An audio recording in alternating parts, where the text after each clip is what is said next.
నమస్కారం అండి. భగవద్గీతలో నేడు 11వ అధ్యాయము విశ్వరూప సందర్శన యోగమునందు 15వ శ్లోకము తాత్పర్యం వినిపిస్తున్నది మీ విజయభాస్కర్. అర్జున ఉవాచ పశ్యామి దేవాంస్తవ దేవదేహే సర్వాంస్తతా భూతవిశేషసంజ్ఞాన్ బ్రహ్మాణమీశం కమలాసనస్థ మృషీంశ్చ సర్వానురగాంశ్చ దివ్యాన్. తాత్పర్యం: అర్జునుడు విశ్వరూపాన్ని చూసి ఆశ్చర్యపోయాడని తెలుసుకున్నాం. మనము కూడా ప్రతిదినం విశ్వరూపాన్ని చూడటం లేదా? ఆలోచించండి.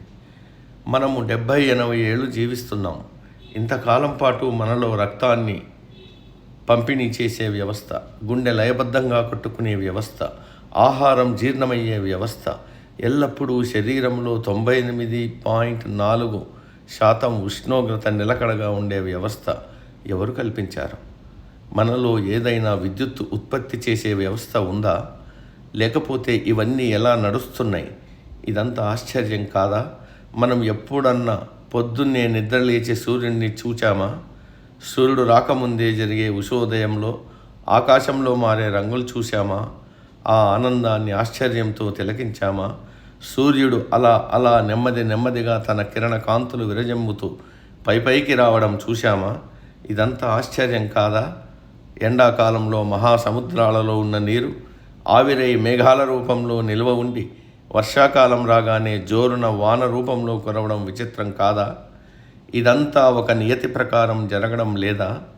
మానవుడు మరణించగానే ఆయన దేహంలో ఉన్న గాలిలో పదార్థం మట్టిలో కలిసిపోయి ఆ మట్టిలో నుండి మొక్క మొలచి అందులో ధాన్యం పండి ఆ ధాన్యం మనం తిన్నది రక్తంగా మారి ఆ రక్తం వీర్యంగా మారి ఆ వీర్యం స్త్రీ శరీరంలో ప్రవేశించి అండంగా పిండంగా మారి మరలా శరీరంగా బయటకు రావడం ఆశ్చర్యం కాదా?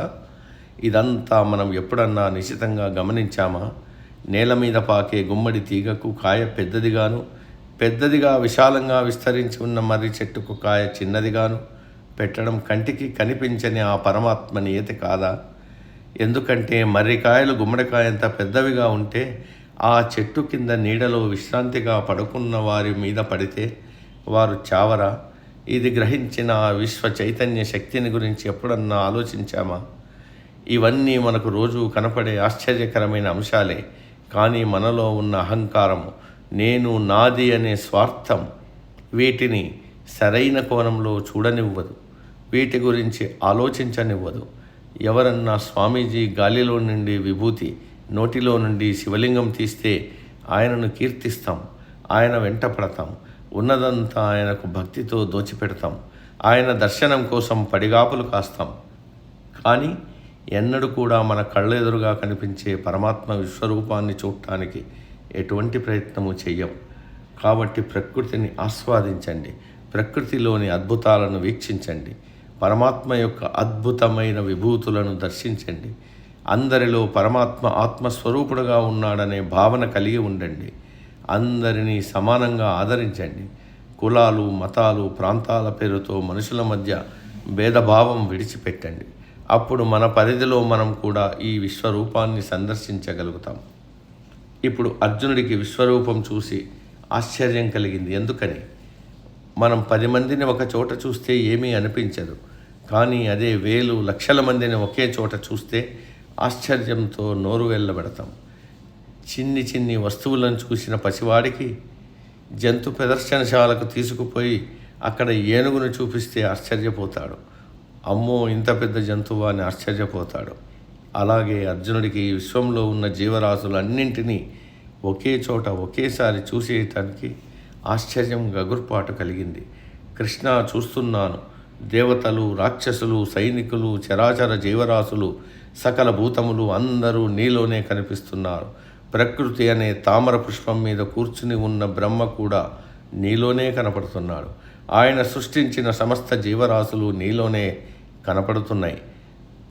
అరుగో సమస్త ఋషిగణాలు, సర్వగణాలు నీలోనే చూడగలుగుతున్నాను అని అంటున్నాడు అర్జునుడు. అర్జునుడు చూడటం ఏమిటి? అర్జునుడికి ఇవన్నీ కళ్ళెదురుగా కనిపిస్తున్నాయా అని మీకు సందేహం రావచ్చు. ఇక్కడ చూడటం అంటే ఇవన్నీ ఇలా ఉన్నాయి అని తెలుసుకోవడం, మానసికంగా అనుభవించడం. హైదరాబాదులో ఉండి కళ్ళు మూసుకుంటే మనం ఇదివరకు చూసిన అమెరికా మన కళ్ళ ముందు కనబడుతుంది. నిజంగా కనపడింది అంటే లేదు, కేవలం మానసిక చర్య. అలాగే అంతకు ముందు విభూతి యోగంలో చెప్పబడిన విషయాలను తన మనోనేత్రంలో అర్జునుడు దర్శించాడని వ్యాసుల వారు మనకు తెలియజేస్తున్నారు. నేటికి సమాప్తం. తదుపరి శ్లోకం రేపటి రోజు. సర్వే జన సుఖినో భవంతు. అందరూ బాగుండాలి, అందులో మనం ఉండాలి.